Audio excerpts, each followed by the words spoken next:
Nagtry nga ho pala ako mga kalinggit na magluto nga ho pala din sa boarding house na rin buffalo wings. Kahit naman unang try ay masarap naman ho, pwede na hong ilayo, wag lang malayong malayaw-yaw naman. Paglabas ko nga ho pala mga kalinggit sa trabaho, iniisip ko nga ho pala kung anong lulutuin ko. Tapos sinabi ko nga ho pala sa katrabaho ko, ang lulutuin ko nga ho pala yung buffalo wings. Tinanong ko nga ho pala sa kanya kung ano nga ho pala ang gagamitin kong mga ingredients sa pagluluto nga ho pala ng buffalo wings. Pagkatapos ko nga ho pala mahugasan na ring manok, akin muna nga ho palang patitigisin. Bumili din nga ho pala ako ng bigas at ari nga ho pala mga ingredients na gagamitin ko nga ho pala sa pagluluto ng buffalo wings. Ari nga ho palang ketchup, oyster sauce, crispy fry at mantika. Maglalagay din nga ho pala ko din ng mga pampalasa din nga ho pala sa manok, asin, paminta at umami. Halu-haluin lang ho natin para ho yung lasa ay dumikit sa karning manok. Maglalagay din nga ho pala ko din ng breading mix, ari nga ho palang crispy fry na hot spicy.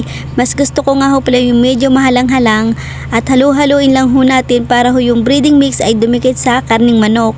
Imamarinate nga lang ho pala natin yan ng 2 oras. Makalipas nga ho pala mga kalinggit ng 2 oras ay atin na nga ho pala rin lulutuin.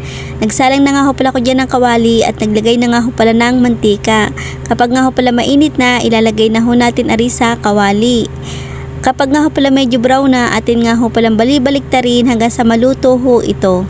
Kapag nga ho pala tayo magluluto mga kalinggit na rin pritong manok, dapat nga ho pala yung apoy natin ay medyo mahina laang para hindi bigla yung pagkakaluto na ring manok. Para ho tamang-tama lang ho yung pagkakaluto. Kapag nga ho pala brown na, atin na nga ho palang hahanguin. Ang sunod ko nga ho palang lulutuin mga kalinggit, ari nga ho palang sauce ng ating chicken. Dito ko na rin nga ho pala lulutuin sa pinagprituhan ko ng manok. Maglalagay nga lang ho pala ko dyan ng oyster sauce at ketchup. Dahil nagkulang pa nga ho pala sa ketchup ay nag-add nga ho pala ko ng kaunti. Halu-haluin lang ho natin hanggang sa mag-mix silang dalawa. Kapag nga ho pala medyo malapot na yung ating sauce, ilalagay na ho natin aring chicken. Halu-haluin lang ho natin para ho yung sauce ay dumikit sa ating chicken. At makalipas ang ilang minuto, ari na nga ho luto na yung ating buffalo wings. Ay bay kasarap naman ho na rin. Habang niluluto ko nga ho pala rin mga kalinggit ay talaga namang amoy pa lang ay nakakatakam na. Nung maluto na nga ho pala ay hinango ko na nga ho pala din sa kawali at pwede na nga ho pala tayong kumain. Tara mga kalinggit, kain ho tayo dini. Abay ano pa hong iniintay nyo dyan? Kumuha na ho kayo dyan ng kanin na bahaw at sumabay na ho kayong kumain dini. Para naman ho ay may kasabay ako. Dahil wala naman ho akong kasabay at umalis nga ho pala yung kasama ko dini sa boarding house. Para naman ho habang ako'y kumakain mga kalinggit ay hindi naman ho kayo dyan matakam at magutom. Abay masarap naman ho akong kumain.